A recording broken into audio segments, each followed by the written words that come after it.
જો તમે લોકો મહેનત કરવાની ઉંમરની અંદર તમે લોકો આરામ કરી રહ્યા છો તો પછી સમય એવો આવશે કે આરામ કરવાની ઉંમરની અંદર તમારા લોકોને મહેનત કરવી પડે.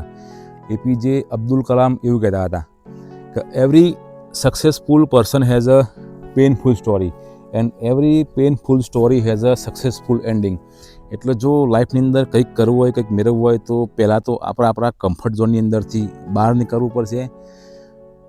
અમુક ઘણી બધી આપણી આદતો છોડવી પડશે અને જે તમે વિચારતા હોય કે અત્યારે હું આરામ કરીશ, ખરેખર જ્યારે મહેનત કરવાનો સમય હોય ત્યારે તો પછી પાછળથી એવું બનશે ખરેખર કે જ્યારે તમારો આરામ કરવાનો સમય આવે ને ત્યારે તમારે મહેનત કરવી પડશે.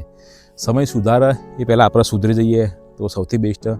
બાકી આપણે ઘણી વખતે એ વાતો કરતા હોઈએ છીએ સમય આવે એટલો જોયું જશે, પણ જ્યારે સમય આવે ને ત્યારે આપણાથી જોયું નહીં જવાતું. એટલે જ કહેવાય ને કે સમય સુધારે એના પહેલાં આપણે સુધરી જઈએ ને તો એ સૌથી બેસ્ટ હોય છે.